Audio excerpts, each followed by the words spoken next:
আসসালামু আলাইকুম প্রিয় দর্শক, সকলকে স্বাগত জানাই অভিবাসী আপডেটের আজকের নতুন ভিডিওতে।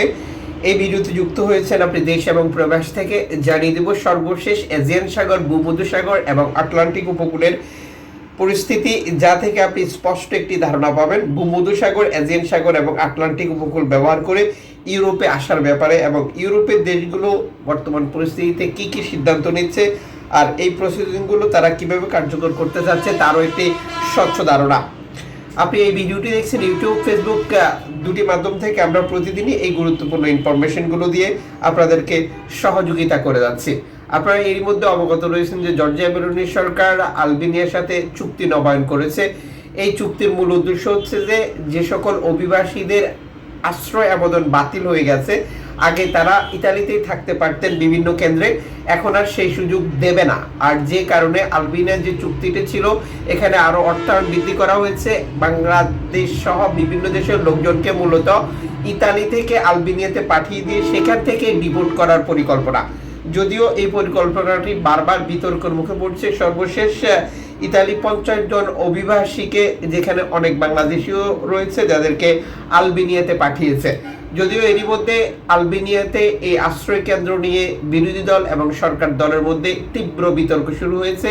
এটি আলবেনিয়ার বর্তমান রাজনীতির একটি চমকপ্রদ বিষয় হিসেবে উঠে এসেছে, যেখানে মারামারি, সহিংসতার ঘটনা ঘটেছে।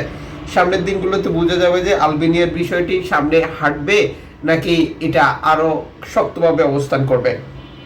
এদিকে এনজিও সংস্থা ওশান ভাইকিংস ভূমধ্যসাগর থেকে শরণার্থী উদ্ধার করে ইতালিতে আসার পর ওশান ভাইকিংসকে আটকের নির্দেশনা দিয়েছে ইতালি কর্তৃপক্ষ।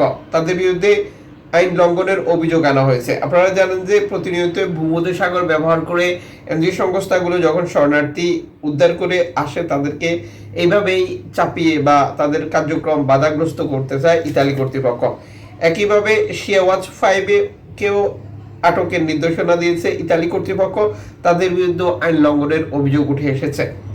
আপনারা জানেন জর্জিয়া মেলোনি সরকার ক্ষমতা গ্রহণ করার পর অভিবাসী কমানোর জন্য প্রথমেই এনজিও সংস্থাগুলোকে টার্গেটে পরিণত করে, আর এরপর থেকে ভূমধ্যসাগরে ধারাবাহিকভাবে এনজিও সংস্থার সংকট তৈরি হয়। যারা কাজ করছে তারাও নানান বিতর্কে প্রতিনিয়তই আটক হচ্ছে, জেল জরিমানা হচ্ছে। আর এগুলোর মূল উদ্দেশ্য হচ্ছে ভূমধ্যসাগর ব্যবহার করে যাতে তারা শরণার্থী উদ্ধার না করতে পারে, আর সেই শরণার্থীদেরকে ইতালিতে না নিয়ে আসতে পারে। আন্তর্জাতিক অভিবাসন আইন অনুযায়ী যে অঞ্চলে বিপদগ্রস্ত অভিবাসীরা উদ্ধার হবে, সেই দেশ যেটা উপকূলীয় দেশে শরণার্থীদেরকে নামানো হবে, আর যেটি হচ্ছে ভূমধ্যসাগরে ইতালিতে।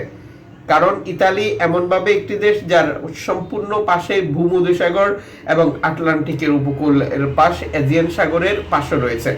আর যে কারণে শরণার্থীদেরকে মূলত ইতালিতে নামানো হয়। ইতালি কর্তৃপক্ষ সেই আইনকে পাশ না কাটাতে পেরেই মূলত এই ধরনের নতুন নতুন পন্থা বা পদ্ধতির অবলম্বন করছে বলে এই খাত বিশ্লেষকরা মনে করে। তবে ধারাবাহিকভাবে ভূমধ্যসাগর, এজিয়ান সাগর, আটলান্টিক উপকূলে গেম অব্যাহত রয়েছে। অভিবাসী ইউরোপে আসার চেষ্টা করছে, যেমন লিবিয়া থেকে গ্রিসেও গেম হচ্ছে, এবং তুরস্ক থেকে গ্রিসে, আফ্রিকার বিভিন্ন দেশ থেকে স্পেনে, এবং লিবিয়া থেকে ইতালিতে।